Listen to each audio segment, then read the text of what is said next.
Hey, what's going on guys? This is Awesomely Explained, a channel where movie lovers come to get amazed. With it chapter 2, closing the book on the battle of Losers Club vs Pennywise, comes a great deal of details that I can't wait to break it all down. In the It chapter 1 and It chapter 2, there are several key moments hidden in the films that will shock fans if found out. We all know the fact that Pennywise the dancing clown and attacks seeking the perfect opportunity. But what you don't know is the fact that the creature also likes to constantly stalk its prey, hiding and blending in the environment to find a perfect timing to lure them to their doom. And that's why here I am finding every moment in which Pennywise was hidden in the background.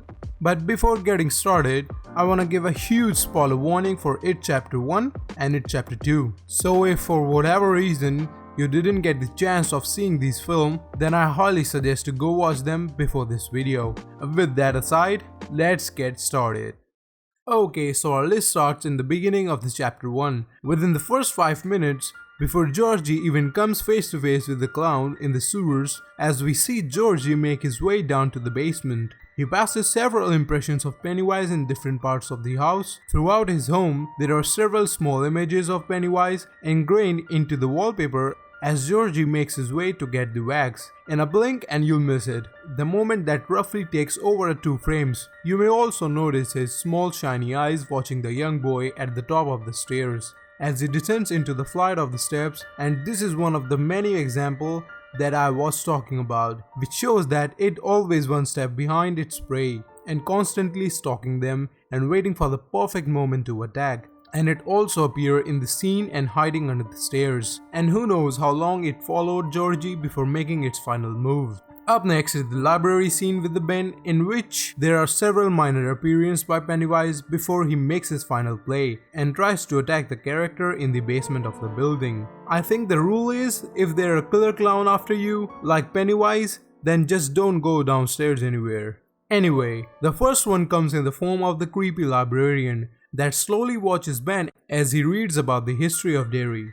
Throughout the scene, the mysterious librarian creepily stares at him, smiling as he digs deeper into what exactly may be going on in the town. It's a really haunting scene and it's something that I didn't even pick up on the first watch. Though the more you focus on the background of the scene, the more that you realize that Pennywise is slowly making his play. And first I thought that this woman is just doing her job. But after I watched closely frame by frame, it appears clearly to me that she indeed was laughing. Well, there's more to it, that she was standing in the exact position from where the balloon appears in the next shot, which leads Ben down to the basement, which confirms that it was indeed taking on her form. And there's also another one.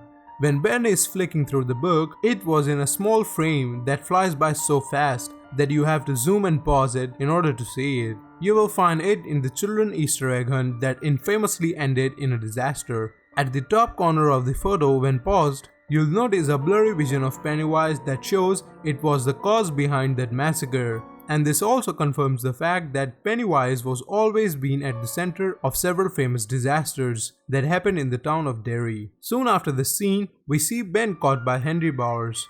Then we see Ben calling out for help, but that's not gonna happen, as we see a red balloon pop up in the back window of the car, to which I think completely goes unnoticed, that this shows that Pennywise has a hold over the adults in the dairy and is physically and mentally controlling them, so that they will appear non-chanted to any trouble children get in the area. The next one comes in a scene in which the Losers Club try and help Ben with his skirts, and the characters are all leaning up against the wall with graffiti behind them, which seems normal enough until Pennywise's face appears in the marking watching them, and I was shocked that this went completely unnoticed during the movie, but I had to screenshot it to even make a point. And it's an awesome little addition that once again shows that just how capable Pennywise is with hunting its prey.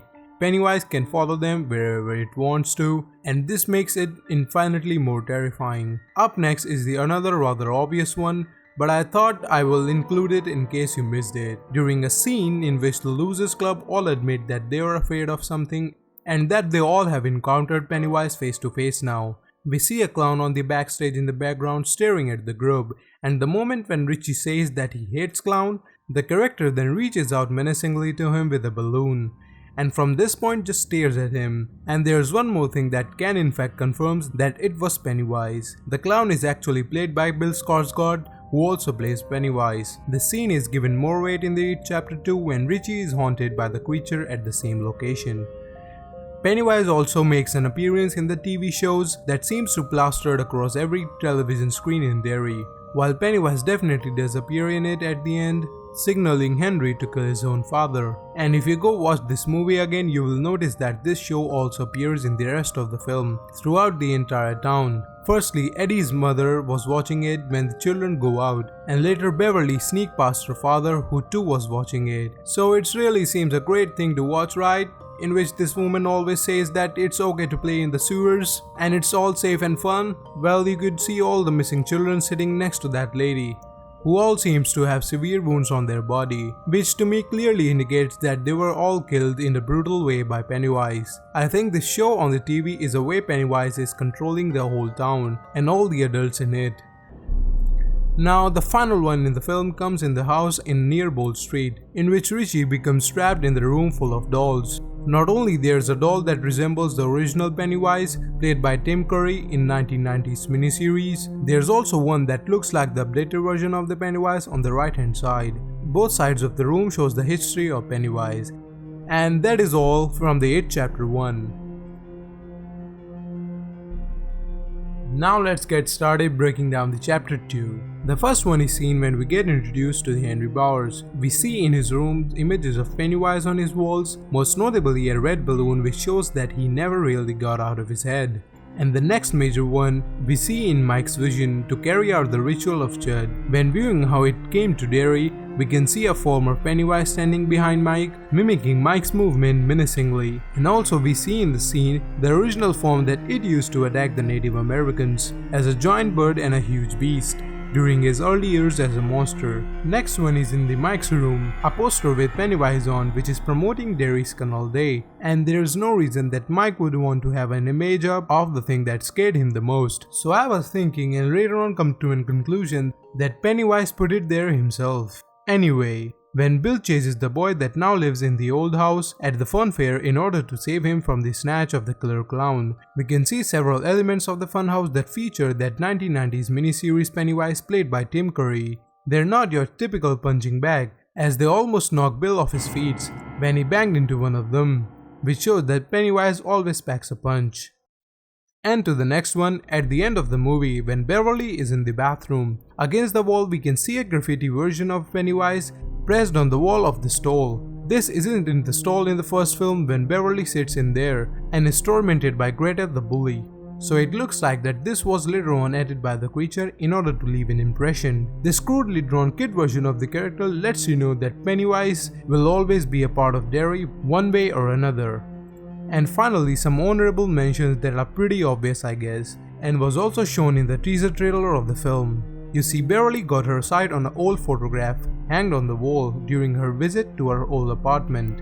This Bob Gray, who is in the scene, we discovered was the victim and alter ego that Pennywise adopted at the start of the prior century. There's also some hints that Pennywise was in the room just before Beverly enters it, including the door which says Marsh before it changes to Kirsch. And when Beverly knocked on the door, Bill Skarsgård's voice can be heard answering the door, asking who's there. Yes, may I help you? I used to live here. This shows that Pennywise probably made its play at the last possible second and jumped there, creating the illusion just before Beverly knocked. Now at last, my video on Pennywise hidden scenes breakdown have come to an end. So with that said, let me know which one you guys liked the most and which one shocked you the most. And leave a like if you loved it or a sub if you enjoyed it. And as always, you guys are awesome.